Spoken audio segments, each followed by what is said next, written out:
good job, and I did it like a full-time job. And that was great. What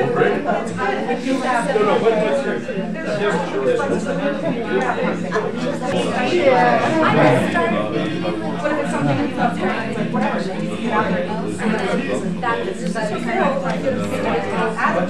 Introduction now. I'm Amy Robinson. I'm one of the organizers with the Occupy Santa Rosa Free School working group. The other organizers who are here are Maggie and Linda, who'll be welcoming people. So if you haven't been to one of our events before, welcome to the Occupy Santa Rosa Free School. This is our first indoor event since February. We've done 13 teach-ins, a 4-week book club, and conversation circles on economic justice themes, all spring and summer, all in Courthouse Square. So this is kind of a new experience for us, having a roof. And Melissa's right there. I'm going to thank the Share Exchange. And Melissa wanted a few minutes to say a little bit about the Share Exchange and where we are right now. Yeah. So welcome so much to our space. I'm going to stand here just because it's easier. The space that you're in is brand new to us, which is part of the Share Exchange. We also occupy the building directly next door at 531. And the space that you're in right now, it's a co-working center. So people are members, and during the day they come and use our space as a communal office. So people are sharing the physical roof, which is part of the new economy that we need to move towards, as opposed to everyone having their own little individual cubbyhole. They're sharing the space. And then we lease out the space in the evenings towards community events or consultations, appointments, things like that. And then next door at 531 5th, we have the Made Local Marketplace, which is a storefront for local artists here in Sonoma County. We have over 260 vendors who sell arts and crafts and fine arts there. So we're open from 9 to 7 during the holiday hours. So on another day, make sure you stop by. It's a great spot for any holiday or gift needs. We also have a lot of practical items and food items. And so just some housekeeping items. The bathrooms are right down here at the end of the hall. The women's is the first door, the men's is the second. And then the exit's the main front. I'll be here the entire night, so if you need any assistance or anything like that, I'll be kind of hanging out doing some paperwork. This is literally our 3rd day in this space. We just expanded, so welcome so much. Yeah. What's your name? My name's Melissa. So I'm the event coordinator and the member services here at the Share Exchange. This is the co-working space. We call it the Share Space. And next door is the Made Local Marketplace. So welcome so much. So thanks so much for joining us. Thank you. I also wanted to let you know about a few things that Free School is working on. Next week, the same time, we're starting 6 weeks of a reading group, and we're going to be reading Starhawk's book that came out at the end of last year called The Empowerment Manual, a guide for collaborative groups. If you don't know who she is a longtime environmental and social justice activist based in the Bay Area. And this is kind of the first of its kind, like a whole book devoted to how to really facilitate the development of empowering, collaborative, participatory democracy, democratic structures for social change. So we're starting that next week, and we are going to occupy the mall. Our first meeting is going to be in the Santa Rosa Plaza, upstairs above Starbucks. They have this super comfy lounge space, and it's really quiet, and it's free. So we're the Free School, so that's where we're going to be next week, 7 o'clock, and then we'll hopefully we'll see. We'll hopefully have a different venue for the 5 next weeks. Let me just interject there. So if anybody has any ideas of a space that might be accommodate us, that we're looking for a space for, like we said, this is after the mall next week, we look for a space. Oh, and the books here, I have 4 here available for sale. They're $20 each, and they're also at Copperfields, Montgomery Village. They're $25, but because we get a 20% book club discount there, they're $20. So if you mention Occupy Santa Rosa Book Club, you can get it there.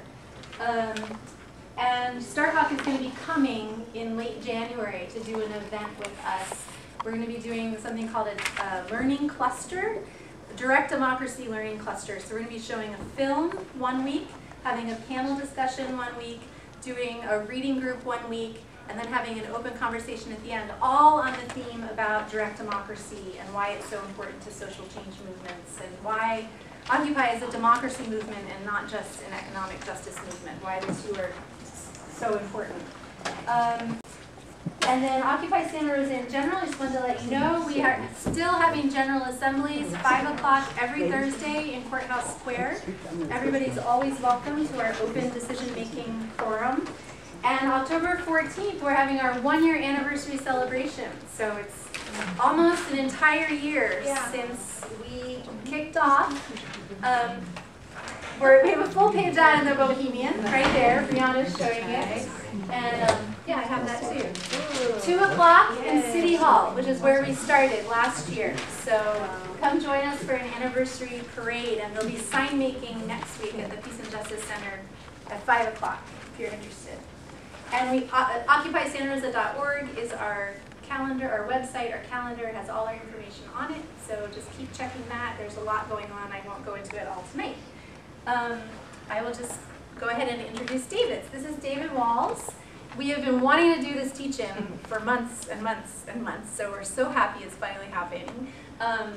He is a professor emeritus of sociology from Sonoma State University and on the Leadership Council of the North Bay Organizing Project. And we are very lucky to have him come share Thank you very his much. knowledge with us. I am delighted to be here at long last.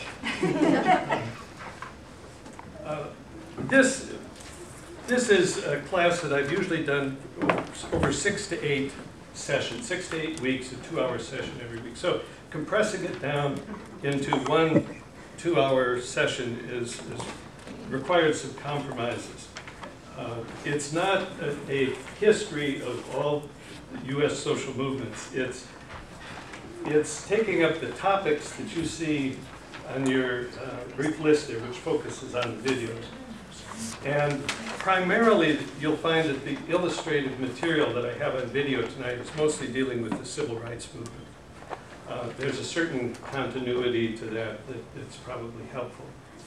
It's also some of the best material. But accept that as a compromise. To give you a little more, I have a brief bibliography, a chronology here of U.S. social movements. Perhaps you could pass it out at this point. Thanks. That, again, focuses first on the civil rights movement, second on the women's movement, first phase, women's suffrage, and second phase, the women's liberation movement, and also the labor movement to a limited extent. It doesn't integrate in the environmental movement. I'm going to have to get around to that one of these days. But the idea here is to have a discussion about this as we go along, because I think these are topics certainly that have been challenging within Occupy and within most social movements. These are questions that come up. The first 3, organization, windows of opportunity, narratives, and framing, reflect 3 of the major schools of thought about social movements. Organization, the school that's come to be known as resource mobilization. You know, organizers like to say that power comes from organized people and organized money. Those are resources, and resource mobilization looked at that aspect of it. I should mention, by the way, that most of these theory of social movements that we'll be talking about here have been developed since the 1960s, particularly since the development of the civil rights movement.